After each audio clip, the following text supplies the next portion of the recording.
Vivian!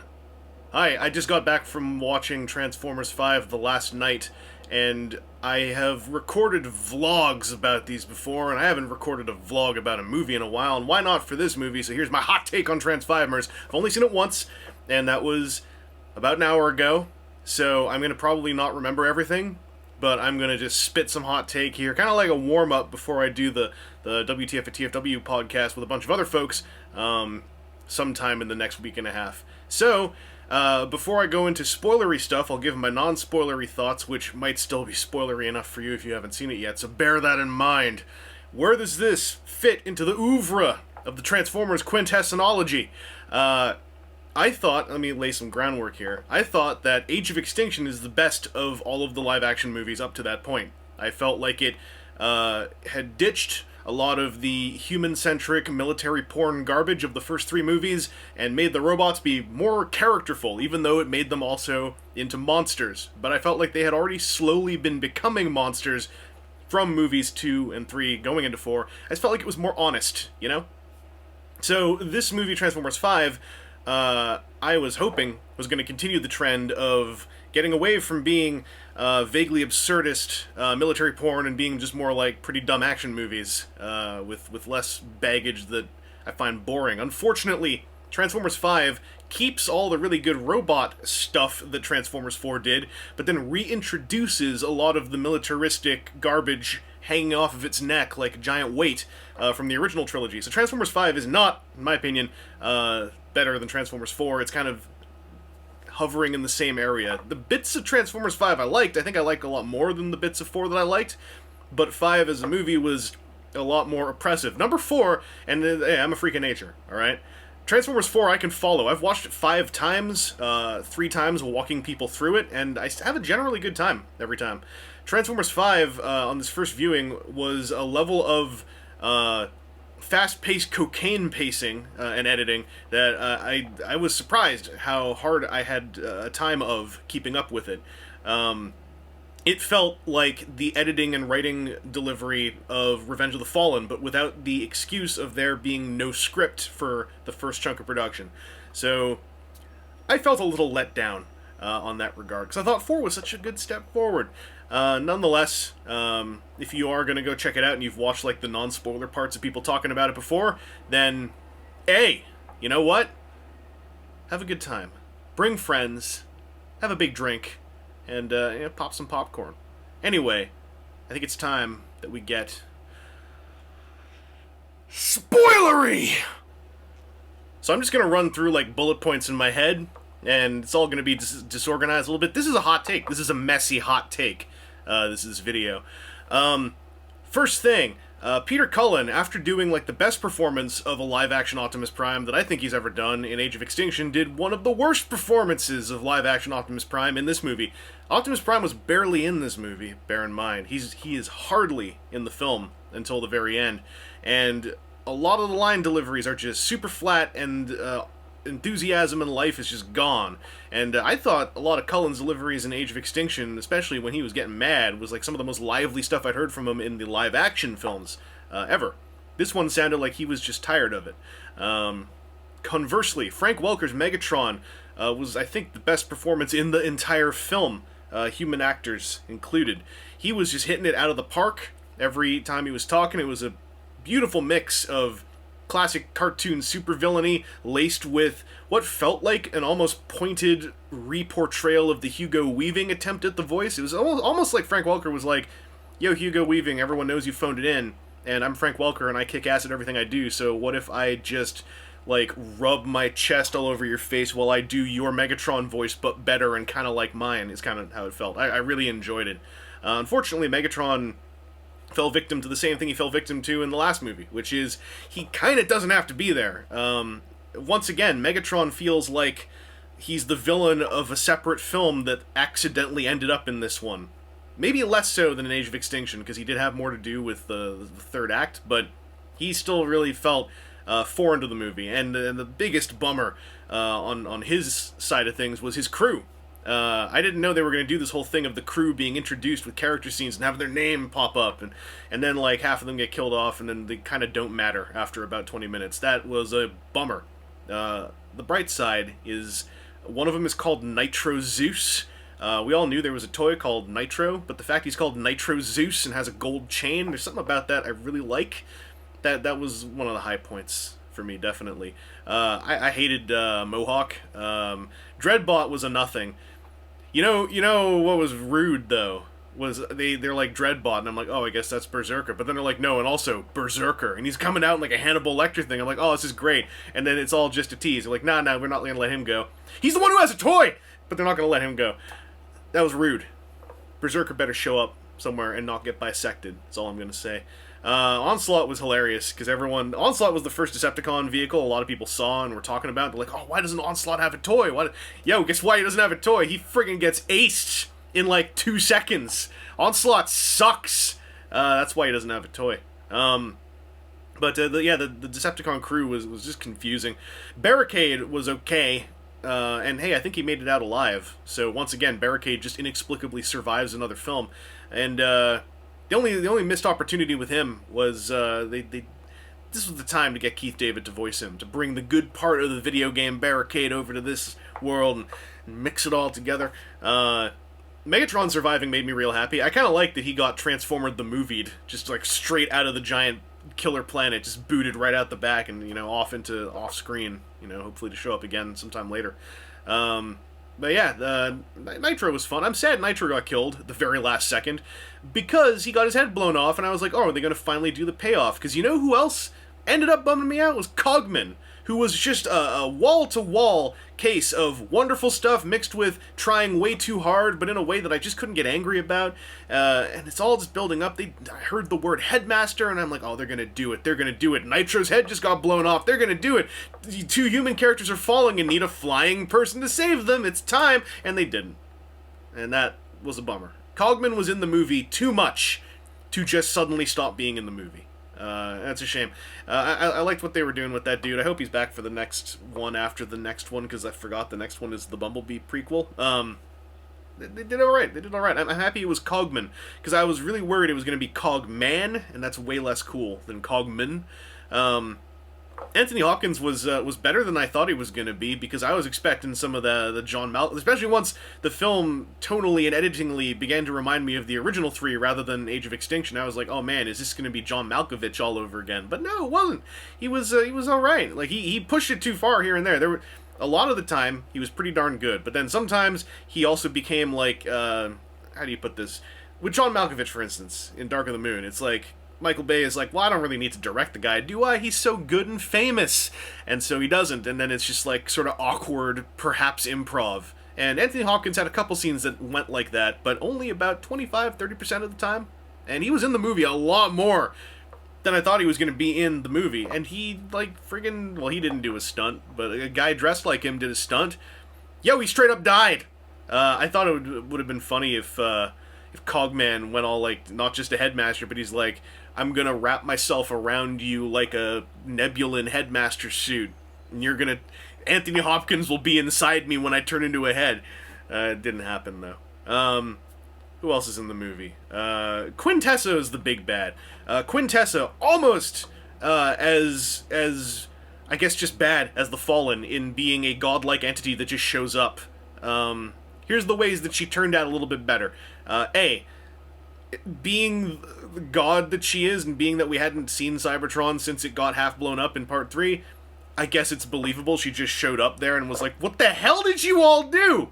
And was just chilling out till somebody showed up.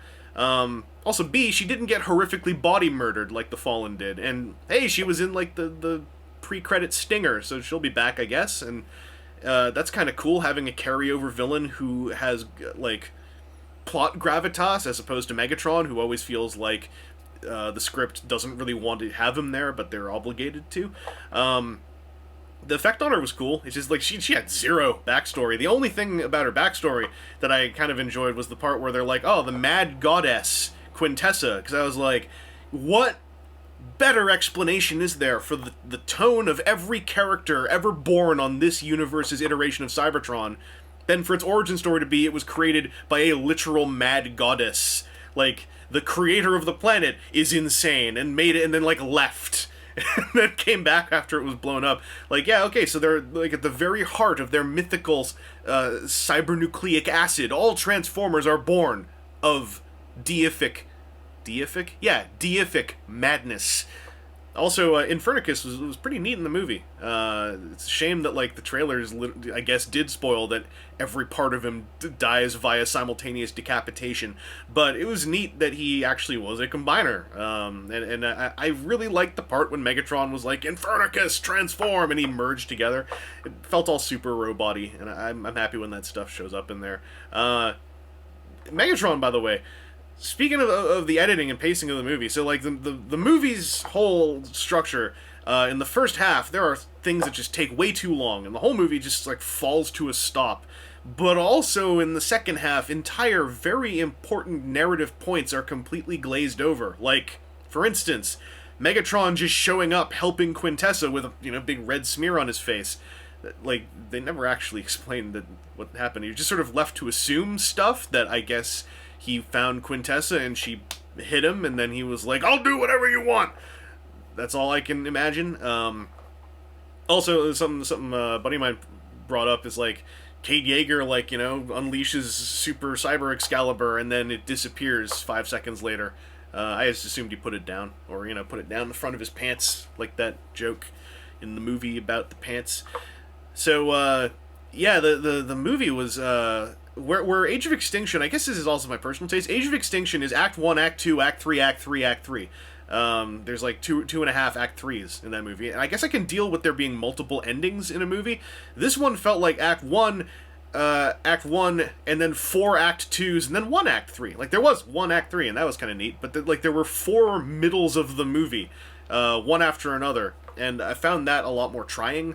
And mixed in with the fact that they were bringing back in a lot more human military-esque gravitas attempts with stuff like Lennox, and it didn't work. It just got more... It was like Dark of the Moon in that it became more boring than fun to watch. Where Age of Extinction, at its worst, it was still pretty darn fun, because most of the time anything loud happening involved robots. This movie brought back the original trilogy's proclivity to do loud stuff entirely with people, and that's hella boring. Like, there's a big car chase scene, and the only reason I enjoyed that scene is because I really enjoy 3D film that is shot on stereo lens cameras, and that car chase scene, there were some angles shot on stereo lens cameras, I think, in a car chase scene where I had those little moments of like, whoa! Like, seeing the pavement rolling in the foreground and feeling like there is rolling surface. Has nothing to do with the actual film, it's more of a technical, like, demo thing, but I kind of like that. But that whole car chase scene was nearly Transformers-less, and revolved mostly around Anthony Hopkins and Cogman in a car. It was unfortunately rather boring, as was a lot of the undersea stuff. Like, that was just very sleepy. Not the stuff in the spaceship under the sea, the stuff that often focused on the TRF in their little dirigibles trying to chase this submarine, and then, like, instead of focusing on the submarine, which apparently was a transformer that never transformed, a lot of the focus was on the TRF and on Lennox. And let me tell you, Mr. Duhamel looked bored as hell.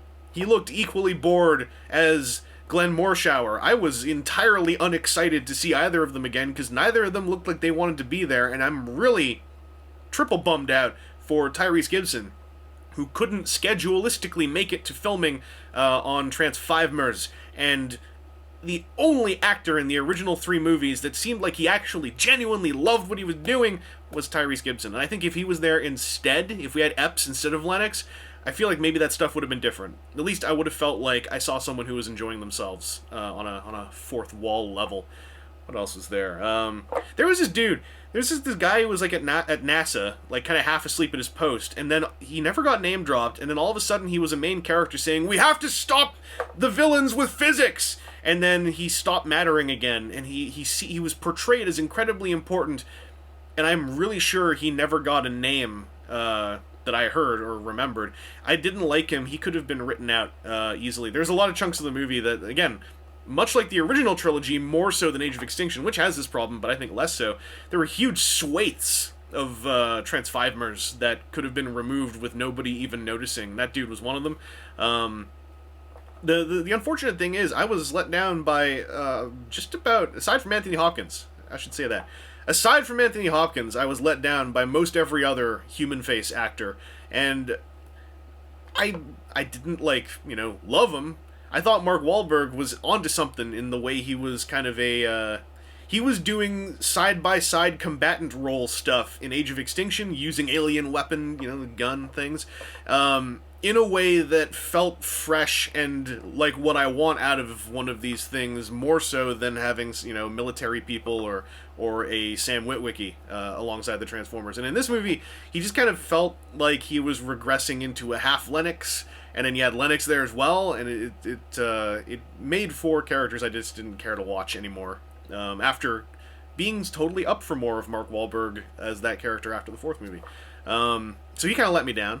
Vivian, aside from the fact that I found it hilarious to hear Optimus Prime constantly yelling, "Vivian!" Her character was like a pastiche of all the worst stuff from the original trilogy. She's smart because she's wearing glasses.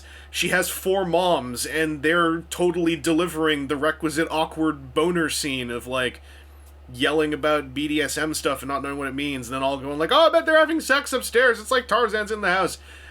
It wasn't like throughout the film, but it was like the exact thing that I thought having a character like Isabella, the 14-year-old girl, was going to erase. I thought this movie might be the first one to not have an awkward boner, and then they brought in she has glasses and thus is smart character called Vivian. Who also astonishingly didn't matter despite mattering in the movie. How do I put this? Her DNA is the only DNA that can use Merlin's staff, which is also the staff of life of Quintessa. Just follow me here. And every time she gets the staff, it is taken away from her.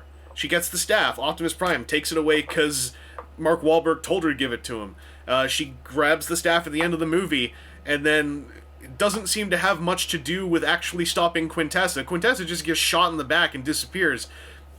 She had a big role in the movie, and in the movie actively made sure she didn't matter every time she was about to matter. It was just kind of gross. And it made a main character, a top level, top 3 characters who are not Transformers in the movie character, not matter. At the end of the big picture, and that was disappointing. And then Isabella, man, if Vivian wasn't in the movie, if there was no extremely rushed love story for Mark Wahlberg to have, and if it was Mark Wahlberg and Isabella, and then maybe mostly Isabella in the movie, I think that could have been something. She had a good backstory, which was then barreled through at a cocaine-level pace when Canopy says some stuff, dies, says some stuff, and then, fully dies, and it's alright, I guess there's gravitas for Isabella, but then she stops being in the movie about a third of the way through, until she pops back up again. Her, and Drift, and Crosshairs, and Grimlock, and Hound are all introduced, and then we leave. And I felt like I was leaving a story I wanted to watch, and then had to watch the middle of a completely different story that I had not... I tried to become attached to, and Anthony Hopkins and Cogman, they were trying real hard, but ditching Isabella and the rest of the robots from the last movie to go do this other thing felt very, again, rushed, and just it was like I was watching a movie that had drunk a whole ton of Four Loko and was also on 72 hours of not sleeping. And someone's obviously going to want to be clever and go well, that's just the Transformers movies. And what I'm trying to say is, as someone who I would refer to as inoculated to the films, who falls away from just yelling hyperbole because that makes for good clickbait, there was definitely something bleeding into this that was the smell of the first 3 that I was so glad to not have on the 4th one, and it came back and got all over me like sticky mess. Speaking of stories I wanted to see, the film opened with this whole thing with King Arthur and Merlin and everything, and it felt like I was watching the end of a really cool Transformers movie that takes place with 12 Transformers knights who merge into a friggin' 3-headed dragon, and this is the end of the story where Merlin has his moment. And I was like, I would have really liked to watch that movie, and I would have really liked to watch the Isabella movie. I would have liked to watch a 30-40 minute short about the castle in England. All these little starts of ideas or finishes of ideas I didn't get to see the start of, and it left me just wanting all the stuff I didn't get to see. I saw a great summary of the film on Twitter. It was one of the few things I saw before I saw the film, because I was trying not to. I like to go in raw, you know? But it is a great description of the film. It is like a really bad version of one of those anime movies where the first theatrical film for the popular anime series just tries to take the anime series and re-edit it with some new scenes into a film. And usually I don't like those. Because I think it's a waste of the opportunity, for one, and it just delivers a weaker version of the story of the longer show you could have watched. I like my friend put it like, I was trying to describe this, and he was like, "Oh, you mean like Do You Remember Love?" And I was like, "Yes, this is now the Do You Remember Love of Transformers," because like, how can you go through life without trying to troll the Macross fans? Like, it's a given part of life's grand equation. So. There was also, in the trailers, there was a whole lot of this World War II flashback, and it was just a flashback, well produced enough. They left, I think that they were supposed to be telling us that Bumblebee and Hot Rod were in the flashback, but the guy that I think was Hot Rod, they barely ever showed. Yeah, the World War II stuff was certainly not as egregious as it could have been. It was literally just a harmless flashback and a throwaway gag that this, like, killer golden watch transformer, who was just a golden watch that erupts into murder, was what killed Hitler. And it wasn't done in some kind of, like, beat the chest about how great America is way that I was afraid it was going to be when I heard about them saying that Transformer killed Hitler. It was just, excuse me, that was some of the water. It was just a gag, and then they walked away from it. Then they brought it back for this, like, really pointless scene of Anthony Hopkins, like, harassing the Prime Minister with the watch and going like, "Mobilize the military," and then, like, I don't think we ever saw the British military, so I guess they just had an amount of time they needed to use Anthony Hopkins for, is the impression that I got from that. Hot Rod, though, everyone went into the movie all ready to be mad because they gave Hot Rod a French accent for no reason and he looks like a movie Transformer. Those two things didn't bug me too much. I actually ended up liking him more than I thought I was going to, because he actually had, again, like in the fourth movie, he got to talk more than twice. I liked his never explained gun that creates a bubble of friggin' slow time, and I liked that he kept yelling something every time he shot, like, "I'm gonna slow time!" And he slows time, and then, like, Hound, like, sticks his gun in to, like, put a bunch of bullets in there for when time speeds up again. They'll all hit Megatron in the face. Like, Hot Rod was neat. I chuckled enough when they addressed his accent, and he's like, "I don't even want the accent! I can't turn it off!" It was silly. That was more Quebecois than Hot Rod. Who else was in the movie? Hound was alright. Like, Hound, Drift, and Crosshairs were more of the same from Age of Extinction, and I mean that in a good way. Unfortunately, they just weren't in the movie a whole lot. Like, the way the movie swerved away from them was so pointed, it almost felt like someone had an argument. Like the two of the screenwriters had an argument or something, and that was the result of it. What else is there to talk about? I think I talked about Infernicus. Optimus Prime said, "I am Optimus Prime," over and over again.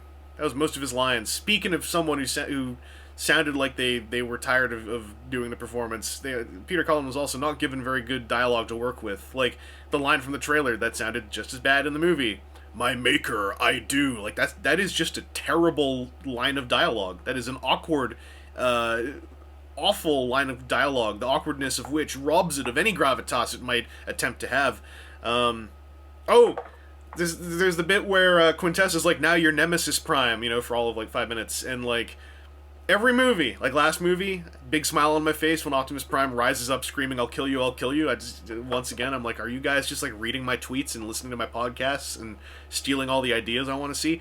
This time I was like, are you guys just, like, mocking me? Because, like, years ago, on a podcast, we were all talking about, like, what if this is all, like, a build to Optimus Prime becoming Nemesis Prime, the villain of the second trilogy, and then he friggin' becomes Nemesis Prime, and then they flush it down the toilet, and I was like, okay, like, not only did that feel like you guys listened to the stuff I talk about on social media, that felt like you also were friggin' just taking a swing at my face. That didn't feel good. But yeah, there was movie Nemesis Prime. The way that he un-Nemesis Primes was also kind of like, if you're going to take a story beat from something, it felt like almost like it was an attempt at a joke. It's like they took the Martha gag from Beavis and went like, what if we have Bumblebee go like, I'm gonna talk, and then that's makes all the stuff, you know, the mind-washing stuff dissolve off Optimus's face. It's like, alright, I guess that ends the evil Optimus subplot. But also, how did Bumblebee start talking again? Like, I feel like that is something... I managed to piece together the whole narrative once it finished, and I talked to my two buddies I saw it with for a while. Like I said, I'm inoculated. The fourth movie especially, for whatever reason, I just get the narrative. I missed whatever it is that caused Bumblebee to talk again, other than I guess he tried really extra hard. Because they had a whole thing about Day Trader giving him, like, a new voice box, but it was Syrian. That was the whole joke, and he tore it out and threw it in the trash. Day Trader, by the way, I didn't mind Day Trader. I thought that was fine. Like, you know, not much of a character, but it was like, hey, I guess that's Wreck-Gar, and I guess they couldn't get the name Wreck-Gar, so they're just calling him Day Trader. That works. A lot of Transformers are called, like, noun verber, you know, and you fill in the gaps. And he felt like, you know, he was in the movie enough for a movie robot. You know, they're expensive, I guess. He was just, you know, he seemed fine. Like, I think I saw some buzz around Twitter about him being like, garbage cameo, and I was like, I don't think it was a garbage cameo. I think he just came and went, but he was fine. Another bearded robot, too. That's bribery from me. The other thing that I remember I really wanted to talk about, the movie had, like, the weirdest attention to detail in all the most unimportant places. Like Day Trader, and they're like, get us our ship. It is literally that ship they stole from Lockdown in the last movie. And then, like, when the remains of Cybertron look like the remains of Cybertron from movie 3, I thought that was going to be straight up forgotten by the time we got to this movie. But it's really kept in line with, like, what was left of Cybertron out there after it got half teleported into the atmosphere in movie 3. And then it scrapes along the moon, knocks over Sentinel Prime's ship in the Moonlander from movie 3, then scrapes along Earth, wipes out the tip-removed pyramid from movie 2, the movie that they have tried to retcon like hell, and then, like, rolls through Hong Kong right out of movie 4, and I'm like, these are all tiny-ass details. Starscream's head. Tiny-ass details that are really on point.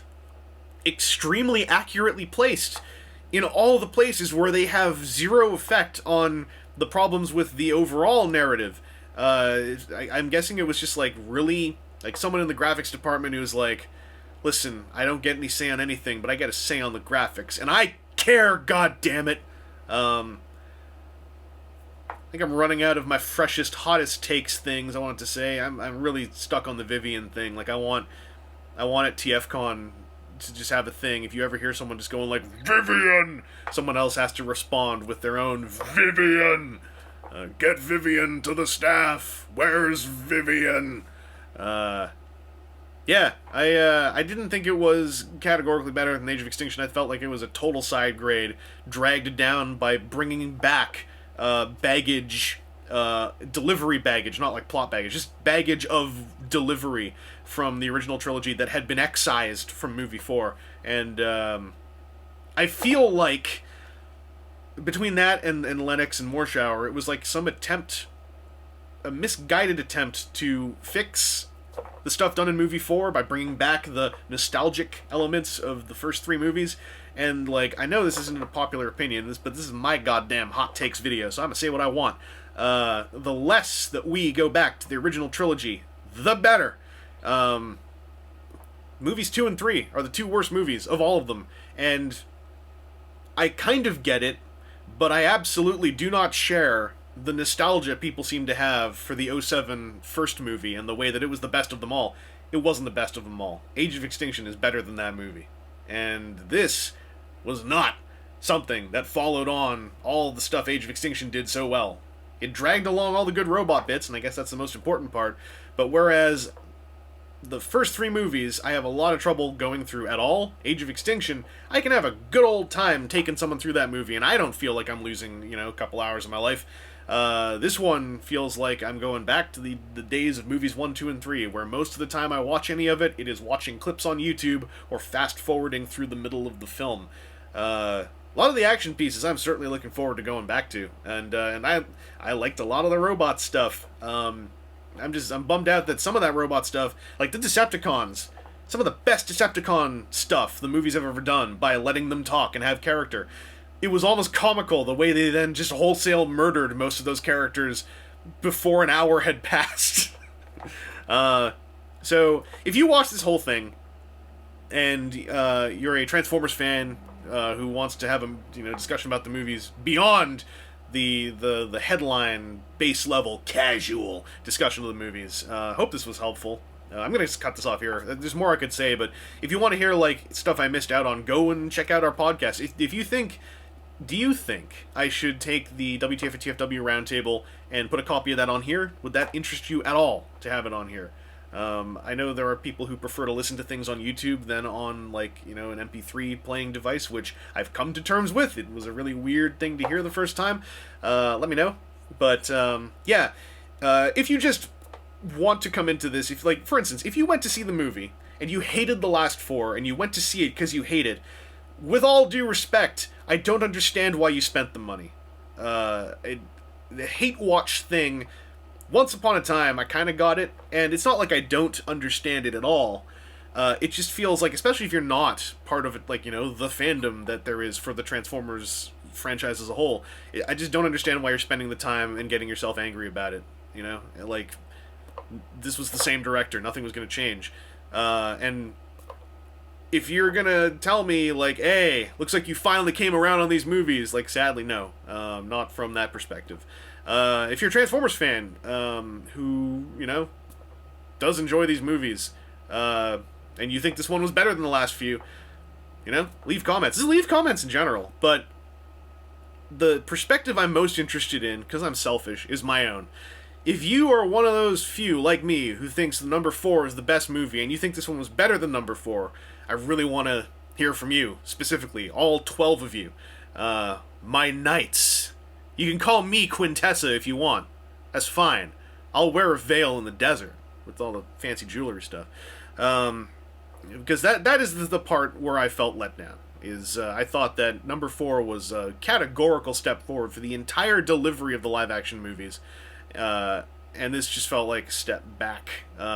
It just felt like I was waiting for the robots to show up again. It felt like where movie 4 finally was welcoming the robots into the film, movie 5 once again left a taste in my mouth that it did not actually want those robots in the film, but I guess it has to have those robots in the film. Anyway, that's some Trans5mers talk. That's some hot takes. That's already like 30-40 minutes of hot takes. That's enough for you, right? I know that I missed like entire swathes of stuff that I had thoughts on, but like I said, WTF and TFW roundtable for Trans5mers when there's 2 or 3 other people to bounce talk off of, and they're like my safety net, my mental safety net. Then we'll catch it all. The thing stopped recording automatically because I hit the length max. That's a hint, I guess. That's what you call a hint. So if you saw the movie, hope you had a good time. No one should go to the movies in order to have a bad time. That seems like a waste of energy, and you're putting money into something you legitimately dislike making money, and I don't know what to tell you, man. I don't know what to tell you. Where was he? Why? Just the one scene. And it's like, I guess I know why there's a red X on his chest now, but like, what a friggin' that one scene. And this is another guy called one scene. I just don't.